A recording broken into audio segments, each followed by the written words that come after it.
नाज़रीन, प्रोग्राम आज की बात के साथ में हूं इम्तियाज मीर।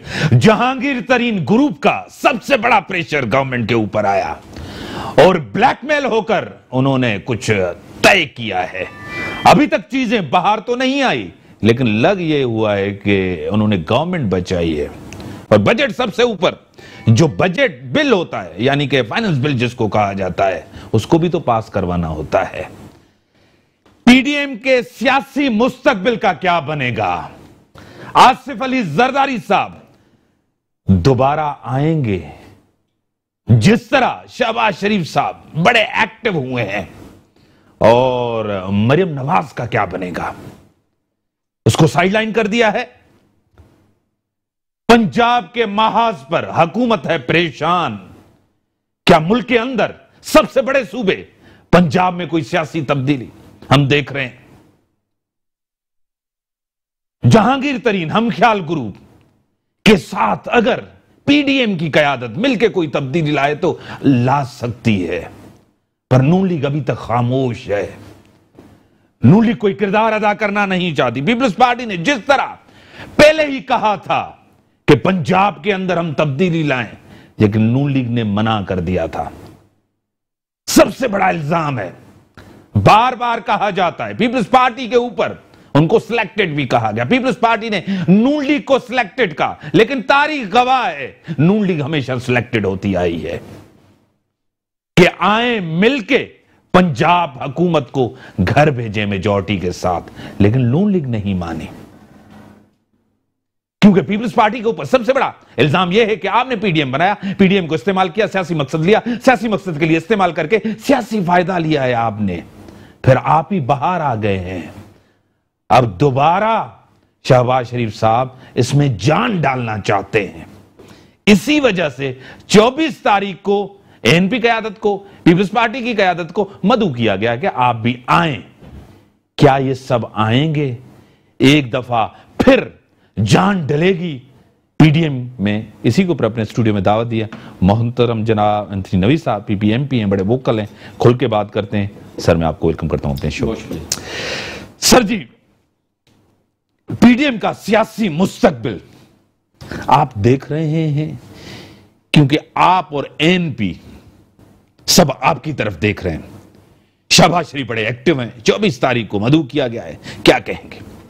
बहुत शुक्रिया अमीर साहब। देखिए, अर्ज ये है कि पाकिस्तान पीपल्स पार्टी एक जमहूरी जमात है, और पाकिस्तान पीपल्स पार्टी मैंने पहले भी आपके प्रोग्राम्स में एक दफ़ा पहले भी इस बात का जिक्र किया था कि पाकिस्तान पीपल्स पार्टी मुल्की मसाइल का हल जो है वो जमहूरी जदोजहद पे के ज़रिए ही चाहती है। और हमारा बड़ा फर्म बिलीव है कि आप जमहूरी तरीके से मसाइल का हल करें, और इस डेमोक्रेटिक प्रोसेस में ज़ाहिर है उतार चढ़ाव होते हैं। कहीं पर ये जो पीडीएम में 11 जमातें थी, अपनी आइडेंटिफिकेशन के साथ अपनी पॉलिटिकल जो फिलॉसफी है, जो आइडियोलॉजी है, उसके साथ आगे बढ़ रही थी।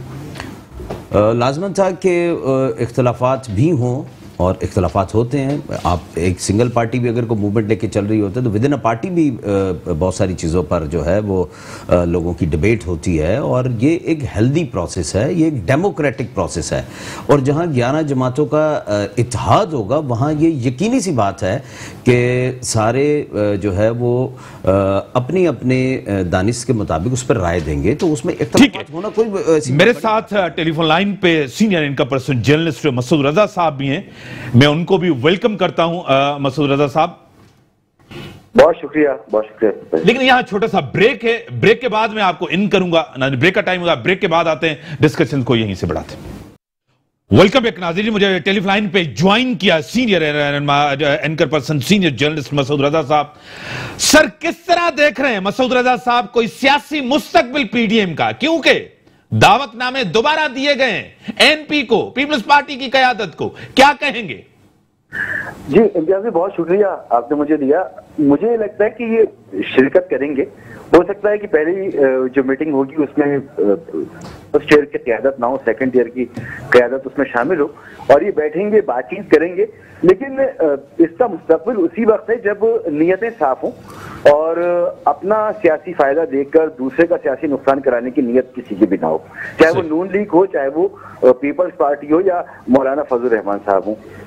माजी में बदकिस्मती से पीडीएम की जो जवाल की वजह थी वो यही थी कि नून लीग ये समझती है कि पीपल्स पार्टी ने अपना सियासी फायदा देखा और पीपल्स पार्टी ये समझती है कि नून लीग अपना काम उनसे निकलवाना चाहती थी।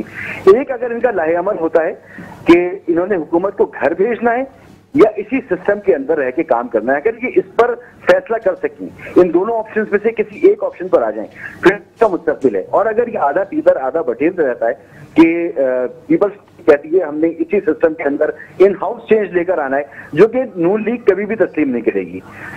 और जी मसूद साहब, ट्रस्ट डेफिसिट तो है, ट्रस्ट तो नहीं रहा अभी। नहीं, बात सिर्फ ट्रस्ट की नहीं है। देखिए, हिकमत अमली में एक वाज़ेह सी चीज नजर आ रही है ना। अगर आप पीपल्स पार्टी कहती है कि जी हम सिस्टम में रहते हुए काम करेंगे, तो आप बताएं टाइम कितना रह गया है? 2 साल का वक्त रह गया है इलेक्शन में, उसमें से 1 साल इलेक्शन का है। नून लीग घी की हुकूमत आएगी ना, अगर आप तब्दीली लेकर आते हैं तो नून लीग के पास नशिस्तें, पीपल्स पार्टी की तो उधर 6 या 7 नशिस्तें। अगर ये जहांगीर तरीन ग्रुप एक तो निकल नहीं रहा, अगर चले उनके साथ या काफ लीग के साथ किसी के साथ मिलकर ये कोई मूव वहां पे करते भी हैं, तो नून लीग वहां पर आके 2 साल में डिलीवर नहीं कर पाएगी। अगला इलेक्शन उसने लड़ना है तो पीपल्स पार्टी का सियासी फायदा होगा कि नून लीग आने के बावजूद भी डिलीवर नहीं कर पाई। तो नून लीग वाले भी कोई इतने दूध पीते बच्चे तो नहीं है ना, वो देखेंगे। उनका मानना ये फ्रेश इलेक्शन हो, हम फ्रेश इलेक्शन में जाएंगे, नया मैंडेट लेकर आएंगे, फिर परफॉर्म करके दिखाएंगे। उसमें चाहे पीपल्स पार्टी आ जाए, चाहे वो तहरीक इंसाफ आ जाए, चाहे नून लीग आ जाए, XYZ कोई भी आ जाए, तो ये हिकमत अमली समझ में आती है। अब जहां तक ये बात होती है कि पीपल्स पार्टी जो है वो सियासी जद्दोजहद पे हिस्सा यकीन रखती है, सियासी जद्दोजहद ये कि हाउस तब्दीली लाई जाए, तो भाई सियासी जद्दोजहद तो ये भी है कि इस्तीफे दे दिए जाए। आईनी है ना, गैर आईनी तो नहीं है। ये सियासी अमली का तो हिस्सा है ना कि आप एहतजाज भी कर लें। सही, सियासी अमली है ना, उसको गैर सियासी अमल कहना और इसको सियासी अमल कहना, ये बात जो है इसको ये समझ में नहीं आती। और मुस्तकबिल पीडीएम का मुझे इसी में नजर आता है कि नून लीग और पीपल्स पार्टी एक लाहे अमल पर मुत्तफिक हो जाएं कि हुकूमत को फारिग भेज के नए इलेक्शन की तरफ जाना है या इस सेटअप के अंदर काम करना है। आपको क्या लग रहा है कि पंजाब के अंदर कोई तब्दीली आप नहीं देख रहे, कोई हुकूमत तब्दील नहीं होगी? नहीं, मैं सिर्फ ये देख रहा हूं कि या तो ये हुकूमत घर जाएगी और अर्ली इलेक्शन होंगे, और अगर इसी तरह चलना है तो फिर ये हुकूमत अपना वक्त पूरा करेगी, क्योंकि इसके अलावा और कोई ऑप्शन नहीं है। कोई तैयार नहीं है इस सेटअप के अंदर ना वजीर आजम बनने के लिए ना वजीर आला बनने के लिए। ठीक है, टेलीफोन लाइन पर हैं एंथनी साहब, एमपी साहब, आप किस तरह देख रहे हैं इस एक लाहे अमल हो दोनों पार्टियों का, क्या कहेंगे? देखिए, जिस तरीके से मसूद साहब फरमा रहे थे कि जी इस्तीफे दे दें, तो देखिए ठीक है, ये सियासी जदोजहद का हिस्सा है और हमने कब इनकार किया था इस बात से? हमने तो कभी इनकार नहीं किया, लेकिन स्टेप्स होते हैं ना, मतलब first step, second step, third step, फिर अकॉर्डिंग टू द सिचुएशन आप जो है वो डिसीजन लेते हैं। और हम भी यही कह रहे हैं कि पहले आप उस स्टेज पे जो ले आए, उस नहज पे जो चीज़ों को लेके आए जहां हम समझे कि हाँ there is no other option, तो ठीक है, फिर हम रेजिग्नेशन की तरफ जाएंगे। लेकिन अगेन वही बात है कि आपने जैसे कहा कि ट्रस्ट डेफिसिट शायद हो, और शायद कुछ उसका अमली नमूना भी नजर आया। लेकिन बात यह है कि जो स्ट्रेटजी पाकिस्तान पीपल्स पार्टी की लीडरशिप ने दी, वहां पर पूरे मुल्क ने देखा कि पीटीआई को मुंह की खानी पड़ी। फॉर एग्जांपल, जितने भी ज़िमनी इलेक्शन थे, यही पीडीएम की जमातें कहती थी कि हम इलेक्शन में हिस्सा नहीं लेंगे, लेकिन ये पाकिस्तान पीपल्स पार्टी की क़यादत ने उनको मशवरा दिया कि आप अवाम में हम जाएंगे, हमें जाना चाहिए, और वहां जाकर हम पीटीआई को यह साबित करवाने में कामयाब हों कि अब आपकी वो मकबूलियत नहीं रही। और आप देख लीजिए जितने भी ज़िमनी इलेक्शन हुए हैं, चाहे वो सियालकोट का हो, चाहे वो उसमें KPK में हो, चाहे बलूचिस्तान में हो, चाहे मलीर का इलेक्शन हो, चाहे NA 249 हो, पीटीआई को मुंह की खानी पड़ी। तो अब इससे ज्यादा अवाम में आपकी जो आपका आर्गुमेंट था, जो आपका बयानिया था, जिस तरीके से आपने मोबिलाइजेशन की, जिस तरीके से आपने अवेयरनेस क्रिएट की, ये इसका अमली सबूत है। लेकिन मसूद रजा साहब, आपको खुद पता है, एंथनी नवीद साहब बात को इधर से उधर घुमा के गए, बाय इलेक्शन थे, सब चीज, इससे तो तकसीम हुई नहीं है। Leader of the opposition senate में जिस तरह गिलानी साहब बने और जिस तरीके से बनाए गए, आपको खुद पता है, बाप से वोट लिए गए, वही तरीका था टूटने का। ये तरीका तो नहीं था बाय इलेक्शन में जाएंगे जीत के आएंगे, तहरीक इंसाफ नाकाम गई, उसकी क्रेडिबिलिटी नहीं रही, क्या कहेंगे? देखिए नजीर साहब की बात से कोई आगे बढ़ा लेते हैं ना। जो कुछ पीपल्स पार्टी ने पीडीएम में सजेस्ट किया सब ने माना और उस पर अमल किया। बाय इलेक्शन में भी गए, सेनेट के इलेक्शन में भी गए, सारा प्रोसेस पूरा किया। जब वो प्रोसेस कंप्लीट हुआ तो पता ये चला कि पीटीआई की हुकूमत को कोई नुकसान नहीं हुआ और पीटीआई की हुकूमत अपनी जगह खड़ी है और ये अपना टाइम पूरा करेगी। यहां से ही समझ में आया कि पीपल्स पार्टी को अभी अगर इलेक्शन हो जाता है तो पंजाब में इसे बड़ा काम करने की जरूरत है, बलोचिस्तान केपी में इसे बड़ा काम करने की जरूरत है। उसके लिए पीपल्स पार्टी को वक्त चाहिए, बड़े बड़े जलसे हों, इंतखाबी रैलियां, बिलावल साहब उससे खिताब करें, अपने आप को रोशनास कराएं आवाम के साथ और एक हाइप क्रिएट करें, लोगों में अपनी एक्सपेंसेस जो है उसको बढ़ाएं। तो ये पूरा एक टाइम मिल जाता है पीपल्स पार्टी को। और इस तमाम अमल में तहरीक इंसाफ की हुकूमत कहीं नहीं जाती। नून लीग का मानना यह कि हमारे पास तो मेजॉरिटी है, अभी इलेक्शन हो जाए तो हम अभी इस सही आवाज आ रही है आपकी, बात करें। खामोश हो गए, आवाज नहीं रही। हमें स्टूडियो में ज्वाइन किया है, लेट हुई है ट्रैफिक की वजह से, उस्मा फारूकी साहब जीडीए की रहनुमा है, मैं आपको वेलकम करता हूं अपने शो में। आप किस तरह देख रही हैं पीडीएम एक दफा दोबारा एक्टिव होने जा रही है और आपके सामने है गवर्नमेंट की परफॉर्मेंस भी आपके सामने, उस्मा साहिबा आप क्या कहेंगे? देखिए इस वक्त जो मौजूदा सूरत हाल है वो सभी देख रहे हैं, पीडीएम दोबारा से एक्टिव हो रही है। मगर पीडीएम ने पहले क्या किया? एक्टिव तो पहले भी थी, इससे ज्यादा एक्टिव थी जो अब दोबारा हो रही है। मगर देखिए पीडीएम हो या हमारे हुक्मरान कोई भी हो या हमारी हुकूमत हो, इससे आवाम को क्या फायदा पहुंच रहा है? मेन तो ये चीज है ना कि आवाम को फायदा पहुंचता है तो 10 पीडीएम बना ले, मुल्क को फायदा पहुंचा है तो 10 पीडीएम बना ले।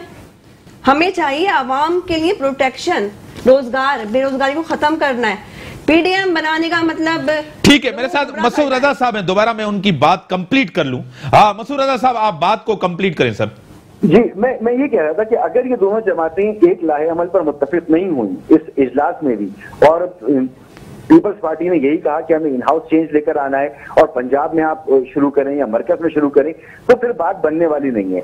नून लीग इस वक्त बिल्कुल इस अमल का हिस्सा नहीं बनेगी कि वो गुलजार साहब की हुकूमत को घर भेजे और किसी को वहां पर अपना वजीर आला लेकर आए, मरकज में हुकूमत हो इमरान खान साहब की और वो यहाँ पर भी परफॉर्म ना कर सकें।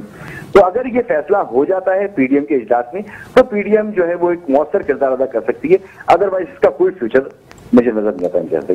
सर इसको रेस्पॉन्ड करेंगे आप, अगर मसूद साहब को कहें रेस्पॉन्ड करें तो? नहीं है, वो तो खैर मसूद साहब की अपनी जाती राय है, मैं उस पर तो क्या रिस्पॉन्ड करूं, वो उनकी जाती राय है, वो जो भी जिस तरीके का एनालिसिस करना चाहते हैं मतलब वो आज़ाद है उसमें। मैं मतलब रिस्पॉन्ड देखिए मैं क्लियर हूं, जैसे हमने स्टार्ट में फायदा आपको मिला ना, आप तो क्लियर हैं ना? नहीं हम तो हर चीज में क्लियर है ना। देखिए मैंने पहले अर्ज की कि हम हर उस चीज पे बिलीव करते हैं, हर उस एक्ट के लिए तैयार हैं, हर उस इनिशिएटिव के लिए हम रेडी हैं जो डेमोक्रेटिक बेसिस पे हो, ठीक है ना। जमहूरी अंदाज में हम जंग लड़ेंगे और हमारी रवायत रही है, हम जमहूरी अंदाज से ही करते हैं। उसमें शायद हो सकता है कि वो आपके लिए पसंदीदा हो, किसी और के लिए नापसंदीदा हो, लेकिन हम किसी भी जो गैर आईनी या गैर जमहूरी जो है ना वो जदोजहद करना हिस्सा पहले बने ना। क्या इस पीडीएम में था गैर जमहूरी तरीका? नहीं, अगर मैं कहने का अगर की मैंने लफ्ज इस्तेमाल किया ना, अगर किसी की ख्वाहिश हो ना, तो हम तो हर उस प्रोसेस को इवन देन कि जब रेजिग्नेशन की भी बात हुई, मैं बात रिपीट करना पड़ेगा कि रेजिग्नेशन की भी बात हुई तो हमने रेजिग्नेशन तो हमने तो कब से जमा करा दी हुई रेजिग्नेशन। हम कह रहे हैं कि भाई जो सूटेबल टाइम होगा उस पर रेजिग्नेशन भी अगर देने पड़े तो दे देंगे, उसमें इसमें क्या बात है। ठीक है मसूद रजा साहब आखिरी में क्लोजिंग। हाँ मैं बस ये पूछना चाह रहा हूं कि क्या पीपल्स पार्टी तहरीक इंसाफ की हुकूमत को फौरन घर भेजना चाहती है या इन्हीं असेंबलियों के अंदर तब्दीली लाना चाहती है, और अगर लाना चाहती है तो वो कैसे तब्दीली ला सकती है जबकि नून लीग इस पर तैयार नहीं है, पंजाब में तैयार नहीं है, मरकज में तैयार नहीं है, तो इनके पास तो नंबर ही पूरा नहीं होता नून लीग इसको इस पर कायल किए बगैर। सही मसूद रजा साहब, मुझ समेत मतलब वैसी वर्कर पाकिस्तान पीपल्स पार्टी, मुझ समेत हर पाकिस्तानी, हर पाकिस्तानी इस मौजूदा गवर्नमेंट से जान छुड़ाता है, जहां इन्फ्लेशन रेट देख लीजिए कहां से कहां पहुंच गया है। आम आदमी को आटा दस्तयाब नहीं है, चीनी दस्तयाब नहीं है। ये मेरी ख्वाहिश नहीं है, ये हर पाकिस्तानी की ख्वाहिश है, ये हर पाकिस्तानी की ख्वाहिश है। और हम अपने जो शहरी हैं, हम अपने मुल्क के अवाम के साथ हैं, हम उनके मफाद के लिए खड़े होंगे, खड़े थे, खड़े हैं और खड़े रहेंगे। और जो उनकी ख्वाहिश होगी, हमारी भी सियासी जदोजहद अकॉर्डिंगली होगी ना जी, हमारी भी डायरेक्शन अकॉर्डिंगली होगी जो इस मुल्क की अवाम चाह रही है। अवाम चाह रही है कि मसूद साहब जो बात करना चाहते वो तो आपके साथ तैयार नहीं है। किस तरह गवर्नमेंट को भेजेंगे, कोई तरीका होगा ना, वो तो तैयार नहीं है, नून लीग तैयार नहीं है। हम उनको कन्विंस करेंगे, हमने पहले भी कन्विंस किया, हमने पहले भी उनको कन्विंस किया ना। देखिए वो तो उस वक्त भी ज़िमनी इलेक्शन में उनको कहने दे, मसूद रजा साहब को कुछ कहने दे। सर आप कहें कुछ। मैं कह रहा हूं कि नून लीग इस पर तैयार है कि जी इस्तीफे दें, फ्रेश इलेक्शन की तरफ जाएं। फ्रेश इलेक्शन के बगैर इस हुकूमत से कैसे जान छूट सकती है अगर ये इतनी नुकसानदेह है तो? देखिए बात यह है, पीपल्स पार्टी इस्तीफा नहीं देना चाहती। सिंध गवर्नमेंट है ना सर, आपको भी पता है, मुझे भी पता है। नहीं, ऐसी बात ही नहीं है, ऐसी बात ही नहीं है। मैंने अर्ज की कि हम तो पहले इस्तीफे जमा करवा चुके हैं, लेकिन ये राइट टाइम नहीं है इस्तीफे देने का। उस वक्त भी राइट टाइम नहीं है। राइट टाइम कब है? चल ठीक है, राइट टाइम कब है? देखिए मेरी बात सुने, जहां हम जरूरत महसूस करेंगे या हमारी क़यादत जरूरत महसूस करेगी, आज अगर बगैर इस्तीफों के अगर इस हुकूमत से छुटकारा मिल सकता है। देखिए एक छोटा सा एक माइनॉरिटी का ग्रुप है जिसको जहांगीर तरीन ग्रुप कहा जा रहा है, आज नींदें हराम हो गई हैं उसकी। और ये तो बहुत पहले ये बात कर दी गई थी कि भाई आप आए, आप वफाक को छोड़े, हम पहले पंजाब की गवर्नमेंट को चेंज करके देते हैं। इस सेनेट के इलेक्शन के वक्त की बात की थी ना, आज फिर उसी एक्सरसाइज को दोहराया जा रहा है। हम तो उस वक्त भी कह रहे थे कि, और इवन जहांगीर तरीन ग्रुप ने जो कल मुलाकात की है वजीर आला पंजाब के साथ, उस मुलाकात के बाद भी वो मुतमईन नहीं है। उन्होंने कहा जी जहांगीर तरीन ग्रुप खत्म नहीं हो रहा, हमारी जदोजहद खत्म नहीं हो रही, और ना ही हमें इनसे उम्मीद है कि ये डिलीवर भी कर पाएंगे, इसलिए कि ये कैपेबल नहीं है, इनमें वो सलाहियत नहीं है, इनमें वो विल पावर नहीं है कि ये जो है ना मसाइल का हल कर सकेंगे। और तो जब ये मसाइल हल नहीं होंगे तो भाई एक बात पूछना चाहता हूँ, एक बात पूछना अगर इजाजत हो तो। सही से पूछे सर, पूछे मसूद। मैं ये पूछना चाह रहा हूं कि अगर फर्ज करें कल इन हाउस चेंज आ जाए पंजाब में, तो क्या जो भी वजीर आला आएगा, जो भी हुकूमत आएगी, वो डिलीवर कर पाएगी मरकज में अगर इमरान खान साहब की हुकूमत होगी? क्या माजी में ऐसी मिसालें नहीं रही कि मरकज में बेनजीर साहिबा की हुकूमत थी और पंजाब में शहबाज शरीफ थे, नवाज शरीफ थे? माजी में ऐसी मिसालें नहीं है। आज सिंध में देख लीजिए, अगर मरकज में इमरान खान है तो सिंध में पीपल्स पार्टी की हुकूमत है। पीपल्स पार्टी रो रहे हैं ना, सिंध में आप रो रहे हैं कि जी वफाक हमारे साथ जो है वो इम्तियाजी सलूक कर रहा है। हाँ, सर देखिए उसमें कोई शक नहीं है। अगर हमारा ये इतराज है तो इसमें कोई गलत भी नहीं है। वजीर आजम कोविड, बड़ी मेहरबानी सर, ब्रेक का टाइम हो गया सर। सुन ले, ना मसूदा सुन के जाइएगा। वजीर आजम पाकिस्तान मुल्क के सारे सूबों में विजिट करता है कोविड में, सवाए सिंध के, और अगर फिर सिंध के लोग इतराज ना करें तो फिर क्या? वो ब्रेक का टाइम होगा सर। बड़ी मेहरबानी सर, शुक्रिया, आपने टाइम दिया। ब्रेक का टाइम होगा, ब्रेक के बाद आते हैं उज़मा साहिबा की तरफ। वेलकम बैक नाज़रीन। जिस तरह आपने भी कहा कि परफॉर्मेंस नहीं है, अवाम खुश नहीं है इस गवर्नमेंट से, आज लोग उस पिछली गवर्नमेंट्स को याद कर रहे हैं। स्कैंडल्स भी आ रहे हैं। अभी तो जुल्फी बुखारी साहब का, जिसने इस्तीफा दे दिया, रावलपिंडी रिंग रोड का स्कैंडल, इतना बड़ा स्कैंडल आया। ये कहते थे स्कैंडल्स हमारे नहीं बनेंगे, हम करप्शन नहीं करते, हम करप्शन के खिलाफ हैं, इंसाफ दिलाएंगे, एहतसाब करेंगे। एहतसाब सिर्फ अपोजिशन का हो रहा है। क्या कहेंगी उज़मा साहिबा? देखिए हर महकमे के अंदर, हर प्लेटफॉर्म पे करप्शन है। आप ये नहीं कह सकते कि करप्शन नहीं है या हम करप्शन को खत्म कर देंगे एकदम कुछ नहीं होता, टाइम लगता है। मगर अच्छा खासा टाइम हो गया है, उम्मीदें वाबस्ता थी बहुत, हमारी भी, हम भी अवाम में ही शुमार होते हैं। महंगाई, आप तो गवर्नमेंट में ही शुमार होते हैं। गवर्नमेंट में भी शुमार होते हैं, it is a part of government. Okay, हम मानते हैं, बट देखिए अगर हम गवर्नमेंट में शामिल हैं तो क्या हमारी मिनिस्ट्री इतनी पावरफुल है? नहीं है। ये कोई पूछेगा कि मिनिस्ट्री पावरफुल है या कमजोर है? गवर्नमेंट में तो है ना, एमकेएम जीडीए दोनों गवर्नमेंट में जी। तो एमकेएम क्या कर रही है? वो भी चीख रहे हैं। क्या कर रही है एमकेएम? आप बताएं ना। गवर्नमेंट छोड़ देना, छोड़ दें, ये अच्छा मौका है। क्यों छोड़ दें? बजट भी आ रहा है। नहीं, छोड़ के आप एक टिकट में दो मजे। नहीं देखिए, दो अपोजिशन भी गवर्नमेंट भी। देखिए जब एक घर में अगर कोई बच्चा बिगड़ जाता है ना, उसको घर से बाहर निकाल के नहीं फेंका जाता या घर छोड़ा नहीं जाता, उस पर निगरानी रखी जाती है। तो मैं तो ये कहूंगी एक मिनिस्ट्री क्या, हमें तो 10 मिनिस्ट्री में, तब भी हम नजर रख के ऐसे ही बैठेंगे जैसे आज बैठे हैं। देखिए अपोजिशन में आवाज उठाते हैं, चाहे वो सिंध गवर्नमेंट हो चाहे आपकी हुकूमत हो, जो नाअहल है, जो गलत है वो गलत है। हम इत्तेहादी जरूर हैं। यानी कि आप कह रही हैं मैंने आपकी चीज, ये गवर्नमेंट नाअहल है। देखिए गवर्नमेंट क्या सिंध गवर्नमेंट का अहल है? मैं आपसे पूछ रहा हूं, सभी नाअहल है मेरी नजर में, सभी ना। आप किसी से पूछे तो सही तरह आवाम से कि किस हाल में है। आप सीटों पे बैठ के आप सिंध का कार्ड लेके, आप पाकिस्तान का कार्ड लेके आप बात करते हैं पाकिस्तान की, सिंध की आवाम का पूछे तो सही तरह हाल क्या है। कोविड आप देख रहे हैं फैला हुआ ना, कोविड में हमारी सिंध गवर्नमेंट की जो परफॉर्मेंस है हेल्थ के हवाले से, मैं खुद भी गई हूँ वहां पर, कोविड के जो वैक्सीनेशन सेंटर बने हुए हैं। अच्छा लगा हुआ है। एक्सपो को छोड़ दें, बहुत बफर जोन मेरी ऑफिस के साथ ही एक्सपो है अभी। अरे भाई 500 लोगों का अगर स्पेस है ना, 1000 घुसेड़े में, 1000। अरे भाई आप कोविड को रोक रहे हो, फैला रहे हो, तो ये किसी भी तरह से मतलब आपने तस्लीम कर दिया, कि वफाई गवर्नमेंट अहल दोनों, मतलब आपने ये तो एक कर दिया इनको बिला वजह। तो दोनों चला रहे हैं मेरे लिए। सर जी आपको भी उन्होंने कहा है कि आप ना अहल हैं, ना लायक हैं। आप बड़ी मेहरबानी मेरे साहब। मैं तो ये कहूँगा कि आज जो उज़मा साहिबा को आपने बुलवाया है और जिस तरीके से उन्होंने एडमिट किया, यकीनन मैं आपका शुक्रिया अदा करना चाहूँगा सर। मैं आपका शुक्रिया अदा करना चाहूँगा और आपके चैनल के तवज्जुह से जितने भी नाजरीन हैं उनका, कि ये जो बात हम कल कहते थे असम्बली में, आज उज़मा साहिबा ने मीडिया पे कह दी कि वज़ीर-ए-आज़म साहब नाअहल। हम तो है ही ना, हम तो चोर हैं, हम नाअहल हैं। मैं सुन रहा हूँ ना, बात करने देखें इन्होंने जिस तरीके से आज इंडोज किया है ना, यकीन जाने मुझे बड़ी खुशी हुई है कि आज हम समझते हैं कि हमारा जो आर्गूमेंट था आज उसकी कामयाबी है। मसूद रज़ा साहब अगर होते तो मुझे खुशी होती कि जिस बात को लेकर हम उठे थे, आज हम समझते हैं कि हम जो है वो कामयाब हो गए, इसलिए कि हुकूमत के इत्तेहादी भी आज ये बात मानने को तैयार हैं कि ये वज़ीर-ए-आज़म नाअहल है। प्लस जो हम बात करते हैं कि वज़ीर-ए-आज़म साहब हम तो हैं ही ना, हम हैं। अरे हम हैं, सुन तो ले, सुन मुझे बात करने दे, मुझे बात करने दे ना।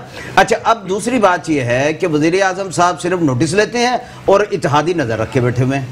जैसे इन्होंने कहा, मैंने नहीं कहा, कह रहे कि हम सिर्फ नजर रख के बैठे हैं। तो बच्चा खराब नहीं है, ये घर का सरबराह खराब है जो नाअहल है, ठीक है ना। और नाअहल बच्चों को साथ रख लिया है, सरबराह नोटिस लेता है और बच्चे नजरें रख के बैठे हुए हैं, ठीक है ना। अब इनकी नजर में कौन धूल झोंक रहे हैं, इनको नहीं पता, पीछा नहीं छोड़ते, इनको नहीं पता। हम अगर इतने नाअहल होते, इतने नाअहल होते, मैं बताता हूँ ना आपको, आप थोड़ा सा सब्र करके सुने ना। तो ये 2 दिन पहले जो बदीन का इलेक्शन हुआ, मातली का इलेक्शन हुआ, क्या हाल हुआ है आपका, आप बताएं ना, खुल के बोले ना। फिर नाअहलों के साथ आपकी नाअहली को यहाँ के सिंध के अवाम ने रिजेक्ट कर दिया। क्यों दिया पीपल्स पार्टी को वोट? फिर क्यों दिया नाअहलों को वोट? बताएं ना मुझे आप, क्यों दिया? आप इतनी जमातें मिलकर एक नाअहल की सरबराही में अपनी नाअहली बात कंप्लीट करें। मैं आपको पूरा टाइम दे रहा हूं, मैं पूरा आपको टाइम दे रहा हूं, मुझे बात, हाँ पूरा टाइम, मैं उज़मा साहिब आपको पूरा टाइम दे रहा हूं। ये इनके पास कोई आर्गुमेंट नहीं है, कोई आर्गुमेंट नहीं है। इनका ये बड़ा जुर्रतमंदाना स्टेटमेंट था कि वज़ीर-ए-आज़म नाअहल है। ये माने कि हाँ उसकी नाअहली की वजह से हमें शिकस्त हुई, माने ना इस बात को, बोले कि हाँ सिंध की अवाम हमें रिजेक्ट कर रही है, माने इस बात को, माने इस बात को। उस साथ की वजह से जो नाअहल का झंडा लेके ये सिंध में वज़ारतें ले, मैं आ रहा हूं आपकी तरफ, आ रहा हूं, खत्म कर बात आपकी तरफ आ रहा हूं। बताएं ये सारी चीजें आप कहें। अरबाब गुलाम रहीम ने क्या कहा था, ये भूल गई हैं? क्या कहा था उसने कि इस नाअहल की वजह से मुझे शिकस्त का सामना करना पड़ा। मैं नहीं कह रहा, ये मानते हैं, लेकिन पता नहीं डर किस बात से नहीं। ठीक है, मैं अभी आता हूं। उज़मा साहिबा आप जो खुल के कहें, इन्होंने कहा है कि आप नाअहल के साथ बैठे, जिन्होंने मुल्क का बेड़ा गर्क कर दिया है। ठीक है, अभी आप जवाब दें, अभी आप जवाब देख लिया। अहलों ने क्या किया? चलो हम नाअहल हैं, हम निकम्मे, हमने मान लिया। अहलों ने 13 साल में क्या किया? का जवाब सड़कें टूटी हुई है, सारा कुछ अपनी जेब में डाल लो यार, कुछ तो लगा दो। मैं बताऊं, कुछ तो इनको दे दो। मैं बताऊं, रख के बैठ जाओ जेब में। अगर बर्दाश्त है तो सुने, अगर बर्दाश्त है तो सुने, मैं बताऊं। बात कंप्लीट करेंगे आप और बात करें। मैं यही कहूंगी कि देखें, सिंध, आप कहते हैं ना सिंध हमारी माँ है, तो सिंध अपनी माँ को ना प्रोटेक्शन देते हैं, उसकी इज्जत करते हैं, उसके बारे में सोचते हैं। उस पे ये नहीं करते, उसके जो अंदर रहते हैं लोग बहन भाई उनको प्रोटेक्शन देते हैं। ये नहीं करते कि जेबें भर लें, अपने गोदाम भर लें और भाई हमने इतना बांट दिया, हमने ये प्रोजेक्ट बना दिया। क्या किया? आप ये बताएं कि आप लोग कर क्या रहे हैं? हमने तो मान लिया हम नाअहल हैं, चले हमने मान लिया। आप कितने अहल हैं? तो अपनी अहलियत बताएं। ठीक है, आप अपनी अहलियत बताएं। आपने लूटा है। हाँ, कह रही हैं आपने लूटा है, आपने करप्शन की है, आपने जेबें भरी हैं। लियारी वाला वाकया आपको पता है ना? बिलावल साहब वहाँ गए थे, अगर इतनी मोहब्बत थी तो पत्थर क्यों मारे थे? उसका जवाब दे देना। मैं बताता हूँ वो हमने तो नहीं मारे। अब आप थोड़ा सा ना तवज्जो से सुनिएगा और तहम्मुल से सुनिएगा। इनको शायद पता नहीं है ये जीडीए की रहनुमा, ठीक है ना, जो मैंने आपके पेपर पे पढ़ा है, लेकिन इनके शायद नॉलेज में थोड़ा सा मैं इजाफा कर देता हूँ। ये जिनके साथ बैठी हैं उनकी सिंध दुश्मन पॉलिसी को बारहा इनकी पार्टी ने सिंध के फ्लोर पे माना, सिंध हुकूमत के साथ वफाकी हुकूमत के खिलाफ गए। इनको नहीं पता, मैं बता देता हूँ, याद करवा देता हूँ। अगर हम ये कहते हैं, ये फरमा रही हैं कि जी सिंध महाधरती आपने क्या किया, हमने जो किया आपकी क़यादत ने उसको माना और वोट दिया। याद है मीर साहब? या मैं फिर बताऊं इनको? हाँ, बताएं, रिपीट करें। जजायर का जब मसला हुआ, पानी की तकसीम का मसला हुआ, क्यों फिर जेडीए खड़ी होती है सिंध हुकूमत के साथ? क्यों खड़ी होती है पाकिस्तान पीपल्स पार्टी के साथ? अगर वो सिंध दुश्मनी की पॉलिसी थी तो फिर ना खड़ी होती। सर परफॉर्मेंस पूछ रही हैं, परफॉर्मेंस कारकर्दगी क्या है?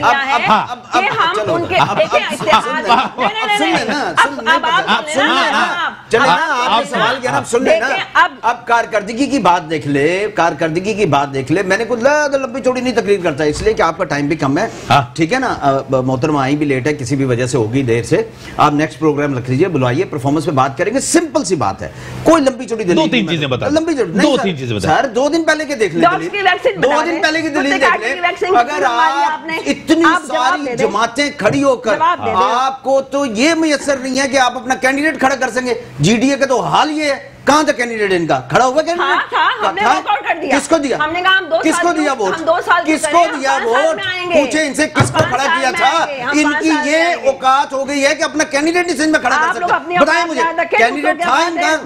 सर था कैंडिडेट? मीर साहब बताएं, कैंडिडेट था? ये तो कैंडिडेट खड़ा करने की पोजीशन में नहीं है। ये बातें करती है, हमारी परफॉर्मेंस में बात करती है। इतना बड़ा डिफरेंस है, इतना बड़ा डिफरेंस, इतना बड़ा डिफरेंस है ही नहीं। बदीन से नहीं दे, नहीं कहना, पता ही नहीं है ना। बदीन से, ये बदीन की बात है, ये बदीन की बात है, ये बदीन की बात है। आप तो अब बदीन में प्रिपरेशन के आ जाती है, अब वो क्या करेंगे?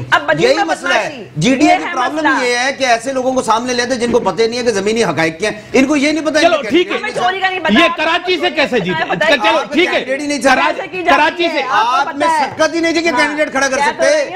आपको तो लोग पसंद ही नहीं करते। ठीक है, मैं सवाल कर लूं, एक सवाल कर लूं, एक सवाल कर लूं। आपको पसंद ही नहीं करते। एक सवाल कर लूं सर, एक सवाल कर। लेकिन सिंध की आवाम हमसे प्यार करती है। आप चंद 100 वोट नहीं ले सकती। आप बताए ना, खड़ा करती ना कैंडिडेट, करते ना खड़ा कैंडिडेट।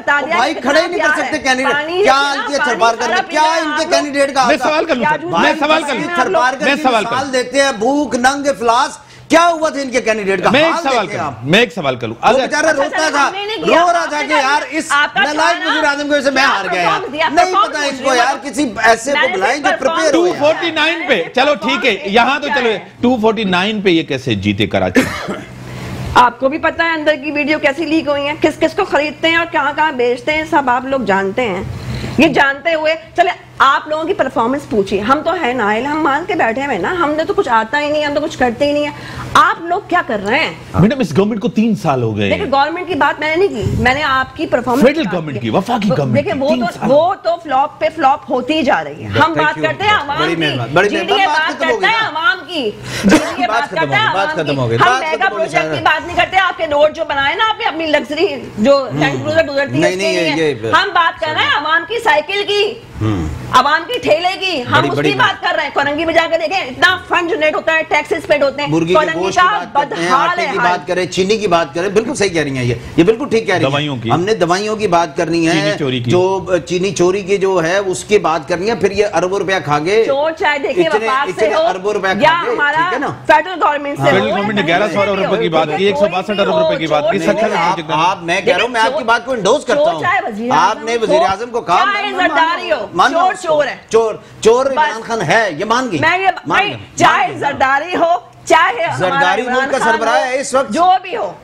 यानी कि आप कह रहे हैं कि वजीर आजम चोर है। हाँ, चोर होता है वो चोरी होता है, चाहे उसका नाम कुछ भी रख दें आप। चाहे इमरान खान, यानी कि चोरी हो रही है मुल्क के अंदर, चोरी हो रही है, हो रही है, चोरी हो रही है, ये गवर्नमेंट कर रही है, वफाकी गवर्नमेंट चोरी कर रही है। सारा जो कोविड का कहा कि इतना हमने डिस्ट्रीब्यूट किया गरीबों में, कहा है गुदामों से निकला है।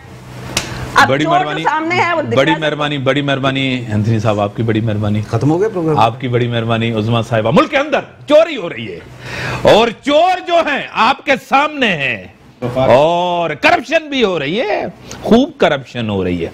3 साल का अरसा गुजर चुका है मुल्क के अंदर, आपके सामने कोई गवर्नेंस से बेहतर नहीं। पीडीएम का सियासी मुस्तकबिल, ये सियासी मुस्तकबिल हाथ है पीपल्स पार्टी के हाथ में कि इसके मुस्तकबिल का क्या बनेगा। और पीपल्स पार्टी चाहती है कोई आईनी तब्दीली हो, गैर आईनी तब्दीली नहीं हो, क्योंकि जमहूरियत के लिए पीपल्स पार्टी की क़यादत की कुर्बानी है, क्योंकि वाहिद सियासी जमात है जिसके लीडर ने कुर्बानी दी है, क्योंकि हमेशा दूसरी पार्टियों में वर्कर से कुर्बानी ली गई। यह भी एक तारीख की हकीकत है जो बयान करना बहुत ही जरूरी है। मुल्क के अंदर मुआशी मसाइल बहुत हैं और लोगों को जिस तरह माइल किया जाए वैक्सीनेशन पे कि लोग वैक्सीनेशन कराएं और इस बीमारी से बचें, और क्या होने जा रहा है ये आपके सामने होगा। पीडीएम का मुस्तकबिल, इसी के साथ दीजिए इजाज़त, अल्लाह हाफ़िज़।